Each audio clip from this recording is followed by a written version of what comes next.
Shalom everyone, and this week we're studying Parashat Emor, which is in the Torah, the book of Leviticus chapter 21 and on. And Parashat Emor is mostly, the first part is dealing with the holiness of the Kohanim, the priest. Okay? So we always ask a question, so if I'm not a Kohen, what's in it for me?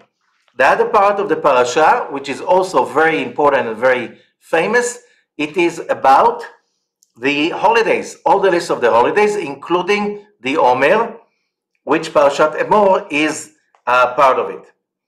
But in order to understand this parasha, we need, as always, every year, to read the magical words of the Zohar, starting this parasha, in order to get the background for that.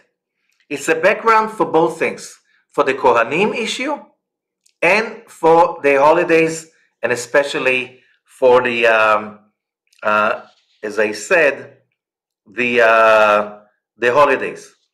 And it says like this, says the Zohar. And that's on, the Zohar brings first the verses about the holiness of the Kohanim, okay? And then there's another thing that is very important also in verse 2, that God chose, I'll read it, Emor el HaKohanim bnei Aaron.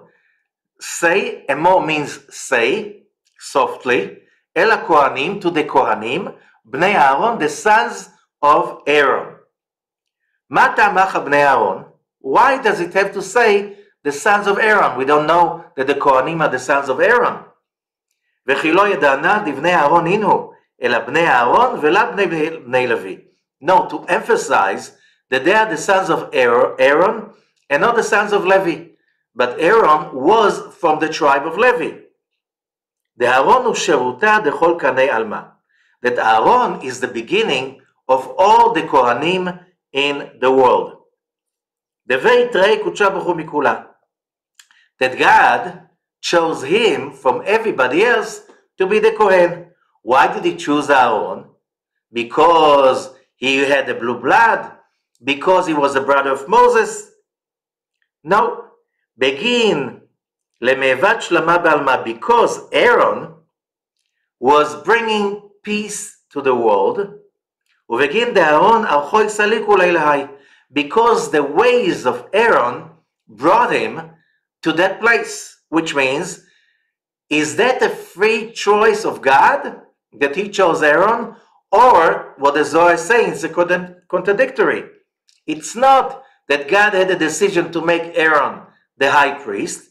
It's because Aaron's ways brought him to that place, because when it came to the point of choosing, appointing, anointing the high priest, the question was, who is the person that represents love, peace, kindness more than anyone in the Israelite nation? And there was no doubt about it. If you ask every grown-up or child among the children of Israel, the whole nation, everybody will tell you, Aaron. If there is somebody that shows himself everywhere, all the time, just to bring peace among people, to bring love among people, that was Aaron HaKohen, which means that brings us again to the whole issue. I spoke about it weeks ago, about free will. Does God choose? That was in Parashat Tazria, in the book of Leviticus, Parashat Tazria. Is God choosing? And the answer is, we have to understand, God is above the different paths of our free will. All our paths are known to God because they were created by us.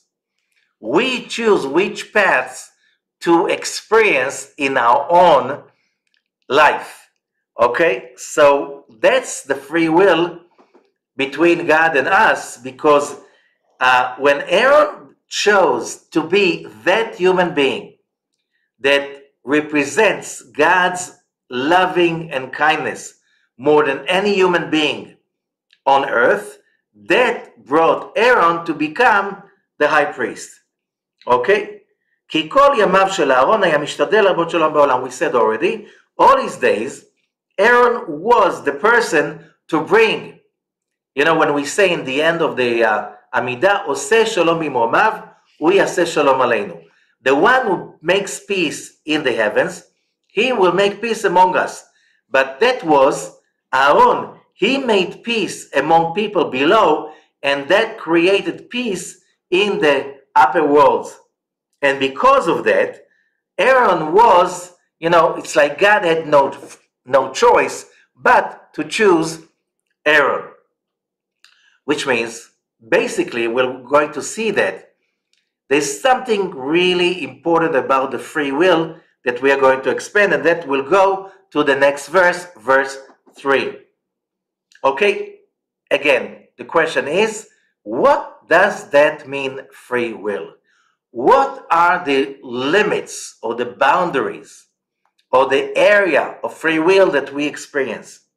Okay, and how is it that we choose a better destiny for ourselves? Verse 3, Emor el הכהנים בני אהרון ואמרת עליהם. Say to the Kohanim, the sons of Aaron, and we're already being introduced to the idea that it's not that God decided, okay, we're going to make Aaron the high priest because I decided I'm God, I can do whatever I want. No, it was Aaron who made God choose him because he became that person that symbolized bringing peace on earth by his own actions. He created that power of love in this physical earth. He was the epitome, the manifestation, the representative of God's love into this earth by his actions, not by his words only. So now the Zohar, it looks like, makes a turn. Verse 3, Emor el הכהנים בני אהרון, רבי יהודה פתח, רבי יהודה opens and he quotes, מה רב טובך שצפנת ליראיך. He's giving us a quote from the book of Psalms, chapter 31. How great is your goodness that you hid or treasured to those people that have the awe of God. Okay, this is the verse, and he expands about it. מה רב טובך, how great is your goodness, כמה הוא עליון ויקר אור העליון ההוא שנקרא טוב. How divine and how precious is this divine light that is called good. שכתוב, as it says, Genesis chapter 1, וירא אלוקים את האור כי טוב, and God saw that the light is good. What is that? We're not talking about the physical light, because the physical light has been created in the story of Genesis only on the fourth day, where the sun, the moon, and the stars appear in the stage of the creation. So before that, there was another light, but it's not a physical light, it's a treasured light. Not everybody can see that light. That's why it's called the treasured light. It's treasured only the ones who are qualified, who bring themselves to that level that they can see the spiritual light of God, they can experience it. And that's why it's called Or HaGanuz, the treasured light. Shebo oseh HaKadosh Baruch Hu tov ba'olam. And with this light, God is doing good in this universe. Ve'en moneh oto bechol yom, and no one can stop the shining or the illumination of that light daily. Uvo mitkayem ha'olam, and the whole world exists upon or with that light. Ve'omed alav, and stands on it. Asher tzafanta lirecha, and now that's the first part of the verse. How great is your goodness? We're talking about that light that God said it was good, that you treasured for your the people who have the awe of God, because we learned an eternal divine light God created when He created the universe. He treasured it to the righteous for the future to come. Okay? Rabbi Ashlag now tries to explain it to us that the Zohar is talking right now about the great light that was created in the beginning of Genesis on the first day, but this light can be also defined as two lights. One is the treasured light, אור הגנוז לצדיקים עתיד לבוא, ואינו מאיר בעולם. This is the treasured light that is going to shine for the righteous, and it's not being seen in the world, which means only when people reach a very spiritual high level, then they can experience that treasured light. Okay, that's the first aspect of that light that we are talking about. The second aspect is that light that is אור הנקרא טוב, that light that is called good, הנמשך מאור הגנוז, that is extending from the treasured hidden light, המאיר בעולם בכל יום, it shines in the world daily, שהעולם עומד עליו, without it the world cannot exist. Okay, so what does that mean? Why is that being mentioned over here? So in order to understand that, we will just go to one of the greatest Hasidic teachers in the Ukraine in the 18th century, the Opt Rabbi, the Rabbi of Opt. And he explains about it as follows. And he explains that relating to the Omel, the counting of the Omel. The counting of the Omel appears the most extended version of the mitzvah of counting the 49 days between Passover and Shavuot. It appears in the book of, in this parasha, Parashat Emor.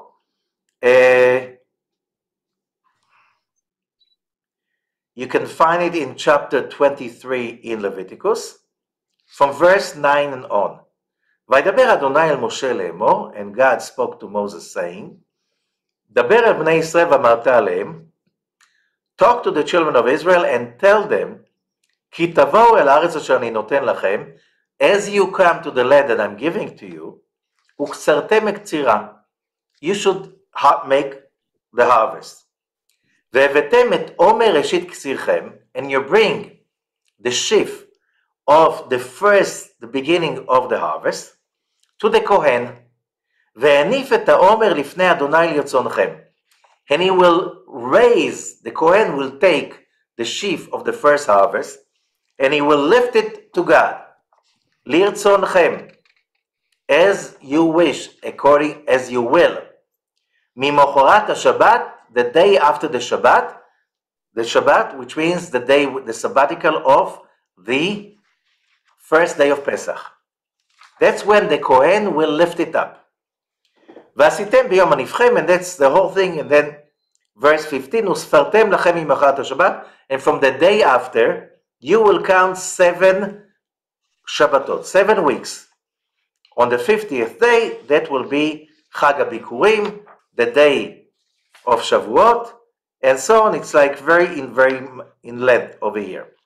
Okay, so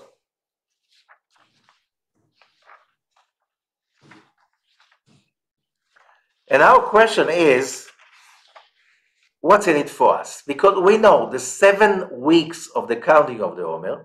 Why is it connected to Parashat Emor? And why is it being read now in this part of the counting of the Omel? And that's what the Opt Rabbi is teaching us.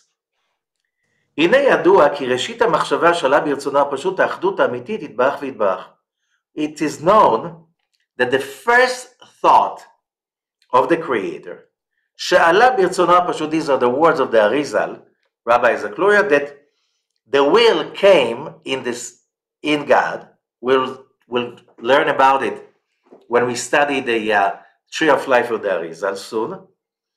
That in the beginning came out that will of God to create the universes, the Olamot, Atzilut, Bria, Yetzirah, and Asiya, and finally our physical, mundane reality.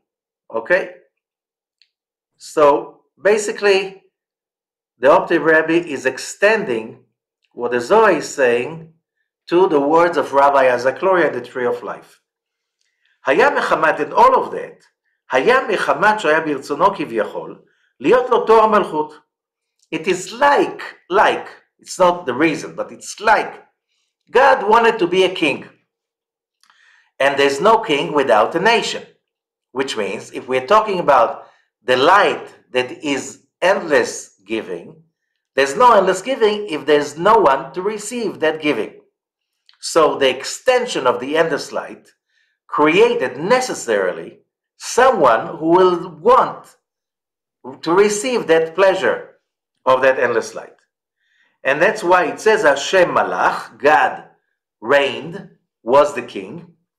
In order to be the king, you need to create a people. In order to give, you need to create someone who wants to receive. לזה לבש גאות, Hashem Malach, גאות לבש. That's also Psalms.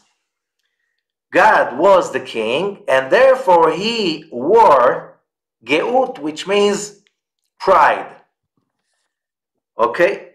Which means, that's a very strong Hasidic expression and study. If pride is the garment of God, how dare a human being, flesh and blood, wear his garment?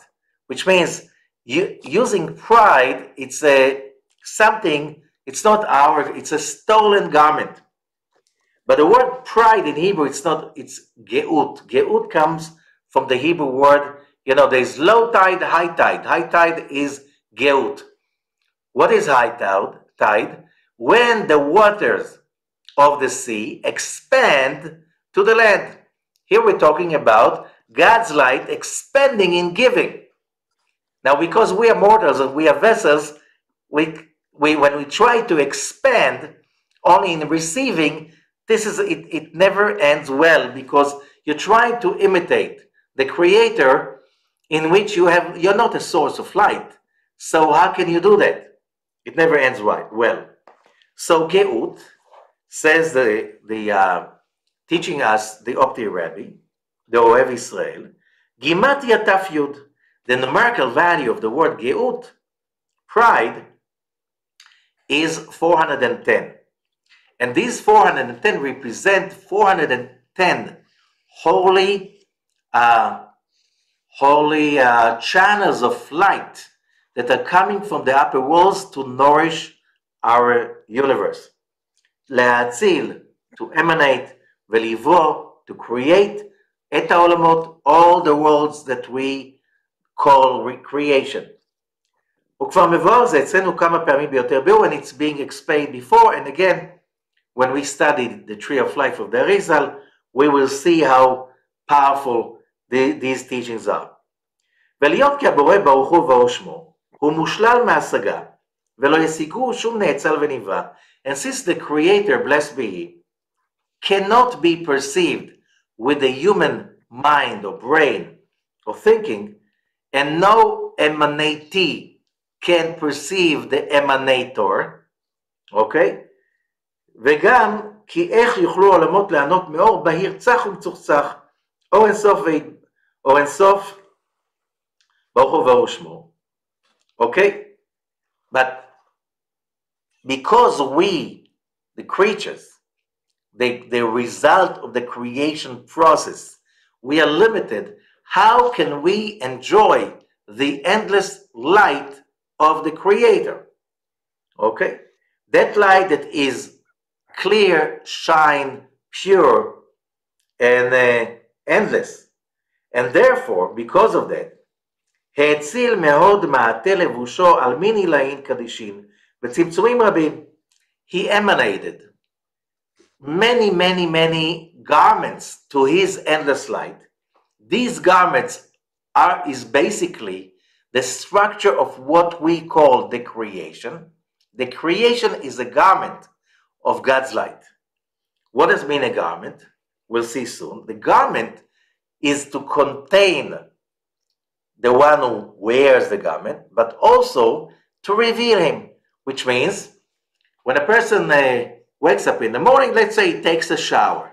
Now he wants to go out to meet people for coffee, at work, stuff like this. You have to wear stuff in order to reveal yourself. Same thing, God. That's as an example. God needs to wear garments in order to reveal himself to us, which means we cannot see God, but we can see the garments. And therefore, whatever we see in the creation is God's garments. And therefore, all that we see is basically some kind of a garment of an extension, an emanation of God's expanding light. Okay? And it's all so many tzimtzumim, contractions and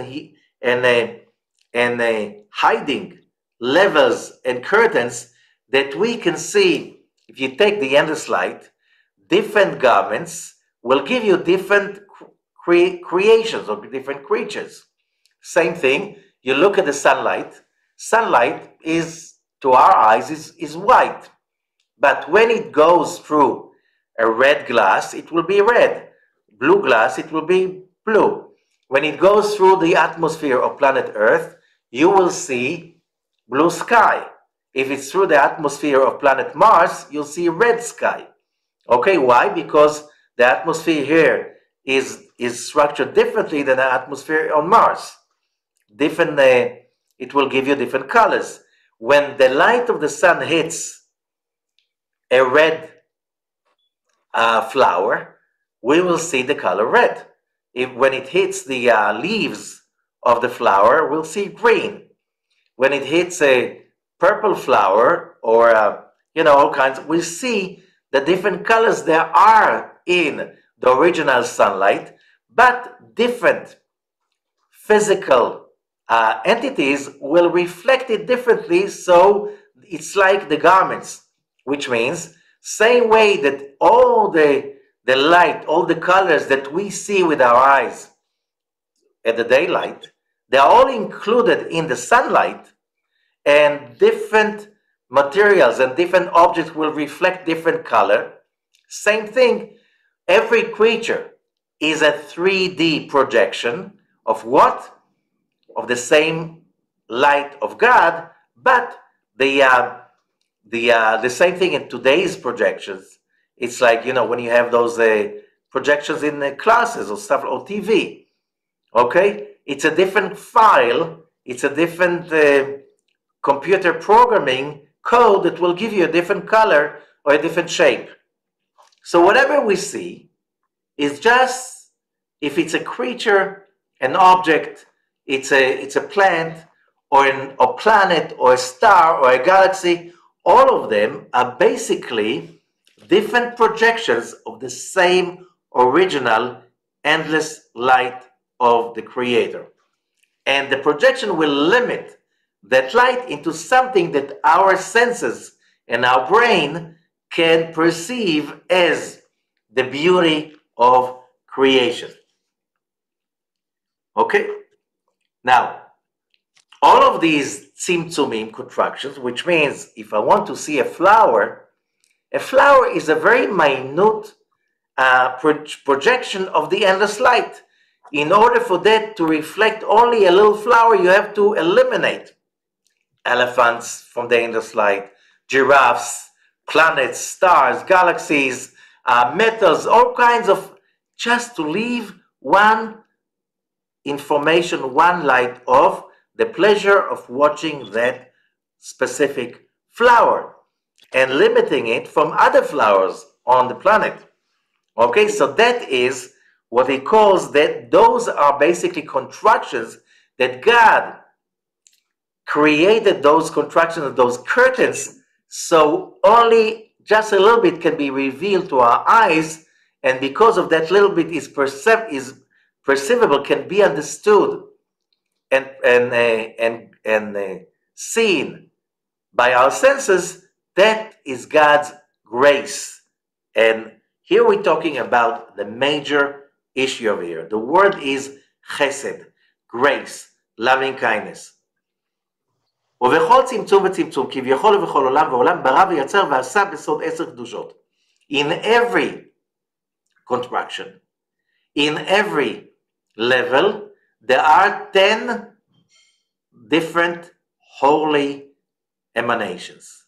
10 קדושות, 10 ספירות, 10 ספירות, 10 holy emanations. Okay? And the 10th of each one of them, that's Sefirat Malchut. Malchut, that's a vessel. In every level, there's a 10th level, which is the vessel which is also where the curtain, the contraction is standing, which means it limits the light so it can be revealed. Again, when we get the endless light, for us, it's beyond our capacity. So it doesn't exist for us. The only way we can enjoy and perceive that light is through a curtain, through a contraction. Okay? And each one of them has 10 levels, 10 sefirot. Okay? And the 10th, the one that makes it limited enough so we can enjoy it, because we cannot enjoy something that is beyond our capacity, that is always the 10th level of all 10 emanations. And that 10th level, והוא כביכול כלי לקבלה, this is the vessel for receiving the pleasure and the joy, to receive all of those lights. והכוחות העליונות הקדושות וההשפעות הקדושות וכל טיב ובכל ברכן, all divine forces, all divine lights, all divine blessings, all that is great and good, we can, only the 10th level can really hold on to it. Okay? And that 10th level is called Omel. Omel. וזהו סוד, as it says, in the book of Exodus, chapter 16, verse 36, והאומר עשירית היפה הוא. What's the definition of Omer? The sheaf, the pile of wheat, the pile of harvest. What's the definition? There is a volume definition. What's the volume? It's 10th of Ephah. The biblical volume is the unit is called Ephah. And Ephah is the number gematria of Pevav, 86. 86 is very important. We'll see, but 86, if you understand a little bit about Kabbalistic astrology, Parashat Emor is always being read in the month of Iyar, Taurus. And according to the Book of Formation, Sefer Yetzirah, 2 letters basically run that code that is called the month of Iyar or Taurus. Pei, which is the letter that created Venus, the ruling planet, Noga, and Vav, which is the letter that created and generated the power that is called Taurus, Mazal Shor. Together, Pei Vav is 86, and Pei Vav is also Ephah. Why is it so important? Because Pei Vav, let's continue, is also the name Elokim.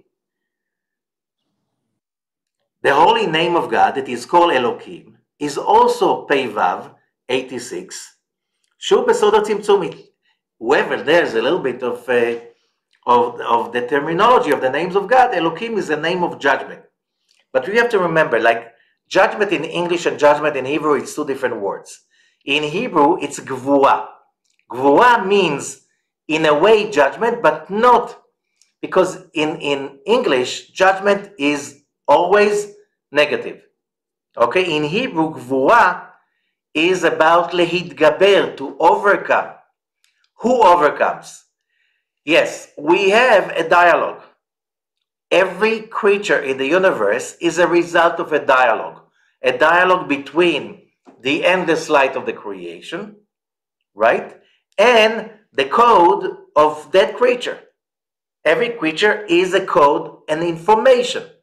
That code creates a dialogue, and that dialogue is called Gevurah. Why? It creates a judgment. What does it mean? The endless light is flowing everywhere, all the time. What will reveal the color red, or the shape and the smell of a flower, or it will be a cow, or a giraffe, or a palm tree, okay? All of that stuff is the code. And the code is judgment. What does it mean judgment? Because it's an awakening of the vessel, and that awakening is judgment because it cuts off from the endless light everything and leaves only the light that basically can be revealed through that code that creature or inanimate or vegetable or a plant can reveal or event. I hope this is understood. That's why it's judgment. Judgment from the point of an awakening. Awakening from the vessel. Who is the vessel? That's a 10th level.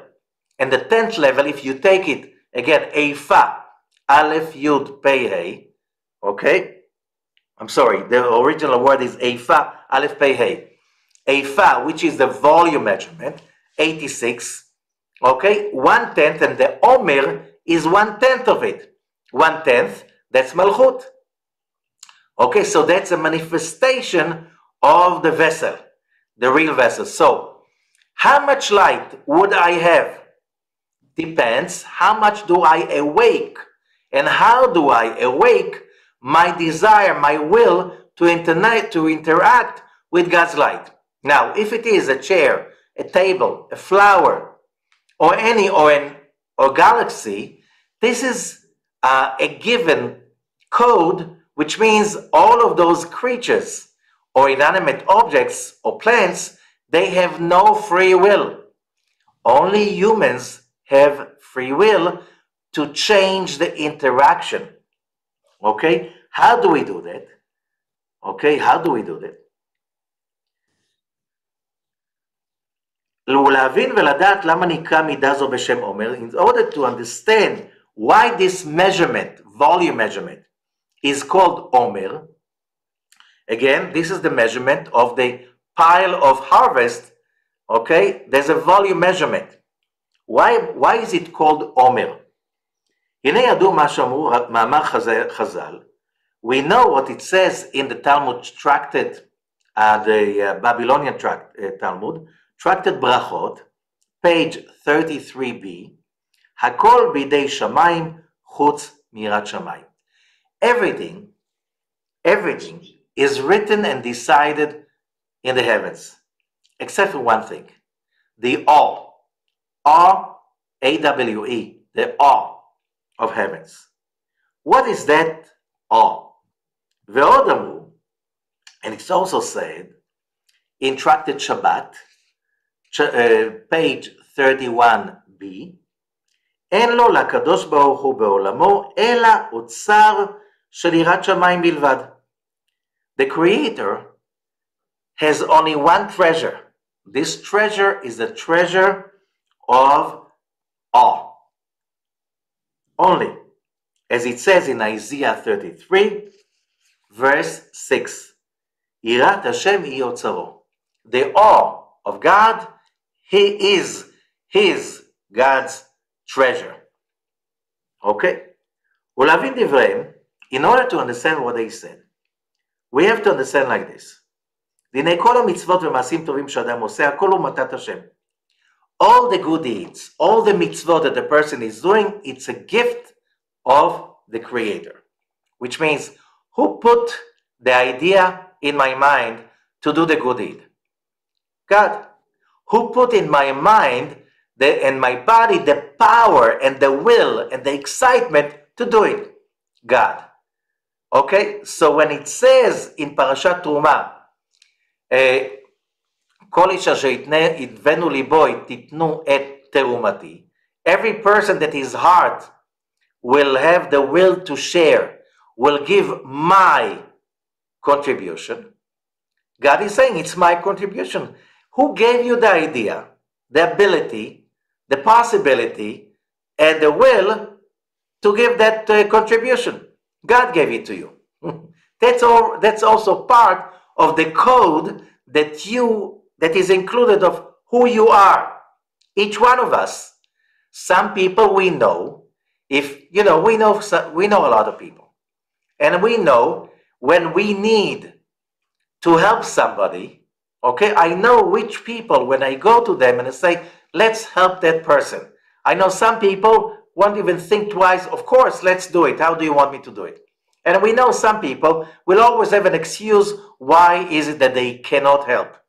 Why? So if we know exactly who is the person that is going to give and contribute and who is not, does that mean that they have free will? No. So God is saying, when you do something good, it's my gift to you. I put the idea. I gave you the code. I gave you the desire to do that good thing. Okay? It's all from God. Study Torah, it's all from God. Okay? As it says in the book of Chronicles, chapter 29, verse 14, Ki mimcha kol miyadcha natnu lach. Everything is from you, God, and from your hand everything was given. בעיקר עבודת האדם הישראלי, אשר מהראוי ונכון הוא לחשוב אותה על עבודתו ממש. So what's left for us? Where is our free will? Okay? What if I did some great stuff for others, but that was God's gift? So where is my reward? Where is my work? Where's my free will? Okay? Going back to Aaron. Was he chosen by God? Did God plant the will, the desire in Aaron's heart to do good and grace and to reveal his chesed in the world? Or was it Aaron's initiative? Okay? If it's God's will, so Aaron is not, he doesn't deserve any reward for that because you didn't choose it, you were born like this. And the answer is, the major part, as I read, of the work of a human being, and that's the proper thing, to understand what is really our work in this world. What is it? It's only awe, the awe of heavens. What does it mean? What does it mean? על דרך משל, אם יש לאדם שמנים ויינות טובים וסלטות ואלו אוצרות וכלים להכניסם בתוכו. Let's say there's a person, he has a lot of amazing good stuff, which means he had good oils and semolina and grains and all kinds of great stuff, but he has nowhere to store it. And if you don't have where to store it, you don't have it because you're going to lose it, because it's going to be lost. You need a place to treasure it, to contain it. You need a storage place. You need containers. Okay? Otherwise, they get lost. The same thing, if the person has, the person has wisdom and understanding and knowledge, okay, and all the great good qualities, midot tovot, but he has no awe of heavens, אז כולם כאפס ועין נחשבו. It's like he has nothing. Why? The awe, and that's what we're talking about. The awe, the 86, which is, it looks like judgment. It's not judgment, it's the vessel. The awe, the judgment is that kind of, basically, what is awe? When do you feel real awe? It's when you're standing in front of someone that is greater than you. You know he loves you endlessly, and you want to respect that love, and therefore you're very careful not messing it up. And therefore, there's something awakening within you to contain, to appreciate, to treasure that awesome presence that you are experiencing. When we awake, but that is something we have to choose daily, hourly, to awaken within us. If we take things for granted, if we just, when we feel that we want something, and we just do it, any emotion, any desire, without awakening, that, just a second, we are in the presence of the endless light of God. And we have to behave like someone who is in the presence of the King of all kings. That is something that is awakened from below, from the curtain, from the Omel, from the Malchut. This is judgment, but it's the positive judgment. It's judgment that is coming from endless love, from knowing that God's chesed, loving kindness, is so great, and you have to appreciate it, so because you can mess it up so easily if you're not really aware of it. Okay? It's a very subtle thing, but that's the key for free will. A person can be wise, a person can be very talented. God can give me wisdom, talent, abilities, power, grace, good luck, good fortune, money, whatever. That is great, but if I do not awaken that awe, that appreciation, that's something that it's awakened from below, that's the vessel to contain all the bliss that the Creator is blessing each one of us. When we work on generating that awe, look, when we generate this kind of awe, the consciousness, that awareness of the presence of the endless light of the Creator, that everything we touch, do, think, relate to, is holy. That is the story of last week's Parashat Kedoshim, and that's why if you read Parashat Emor, it's also about the holiness, the Kedusha of the Kohanim. But then realize, when it says Ve'enif et Omel, let's go back to chapter 23, verse 11. Okay? What does it say, or the end of verse 10? You take the Omel and you bring it to the Kohen. Who is the Kohen? Yes, the Kohen is a representative of Aaron, his own descendant, whatever, but the Kohen is also the eternal power of Chesed. So everything that we have, we go back to Malchut, me, my desire, my needs, and we raise it. That's all.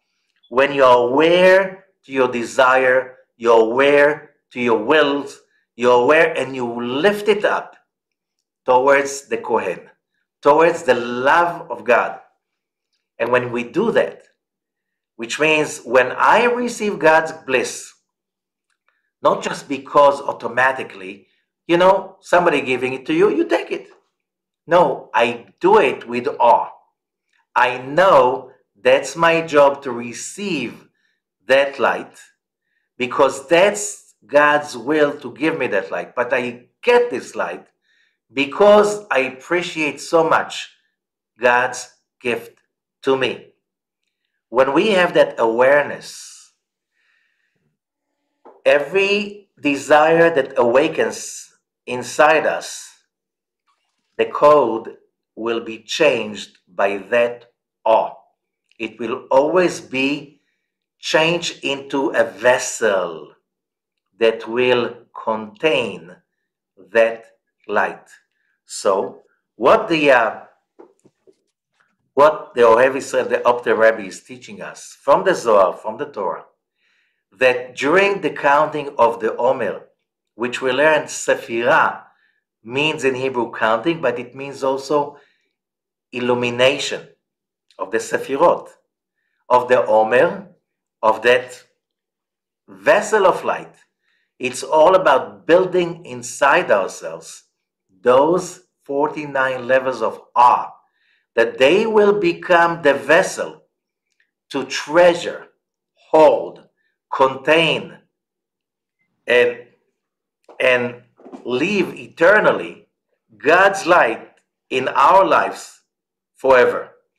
If we just take things for granted, easy comes, easy goes.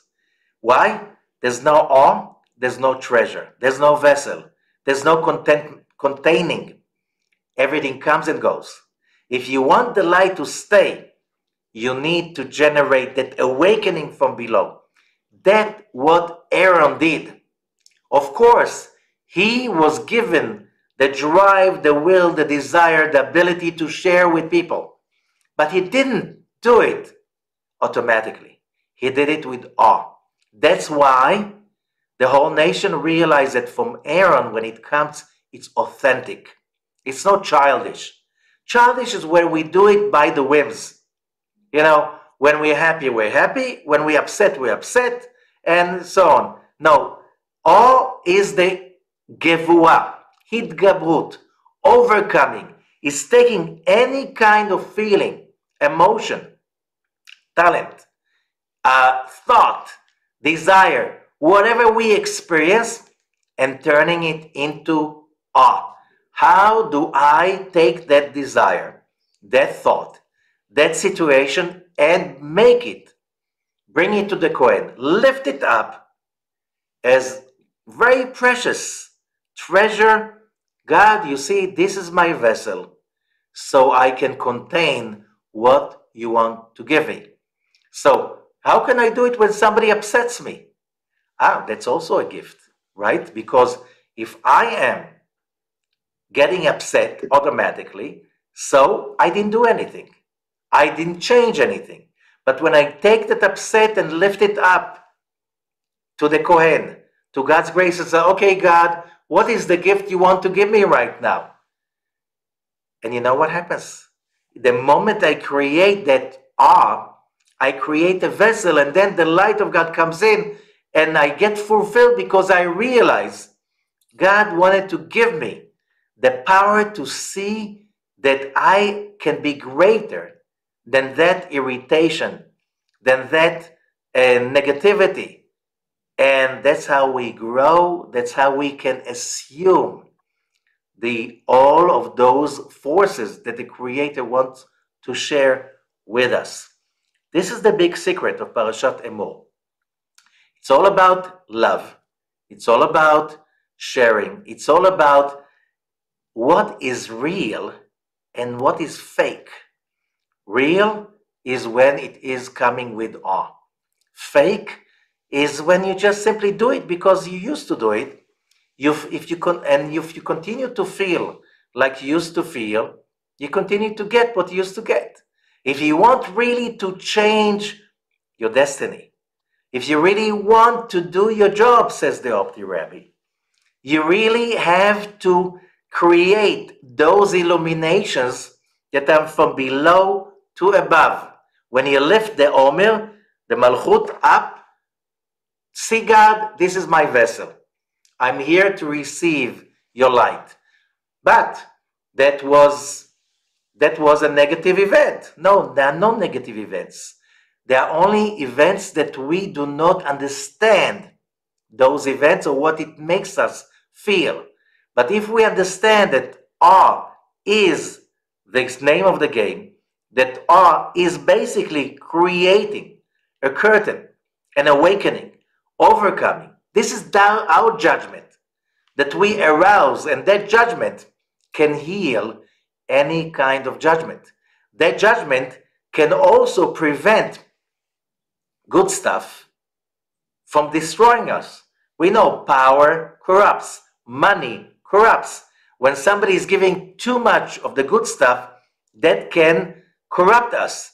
But only when we arouse from within ourselves the awe, which is on one hand, it's awareness, it's a fear that we can mess up, it's a judgment we limit. How? with really true faith that it's all for the good, that's raising it to the Kohen, to the Chesed. When we do that, we create a vessel that everything that we go through becomes an enlightenment, a growth, becomes free will. That is the free will. And the moment we do that, we become bigger, stronger, more corrected, and closer to the person we were supposed to become. We are supposed to become because that's what we were created for. This is really deep, and it needs a lot of contemplation. But that's basically the name of the game of all the days of the counting of the Omel that give us the ability to create, in a nutshell, in 49 days, the whole structure of the vessel that we will need for the rest of our lives. Every year, we get that opportunity all over again. And then we have to train with it for the whole year till we come to the next round. Now, relatively to our world, if we look about this era that we're at, that it's all about power, it's all about show me, it's all about fake pride with some people, they are proud with I'm smarter than you, some people I'm richer than you, some people have more power than you, some people is my body is more beautiful than yours, and so on and so forth. It's all about fake stuff, and therefore we see less and less happy people because people are not aware of what is the real, true vessel to contain all of the treasures that the world is full with them. What a powerful message. Thank you so much.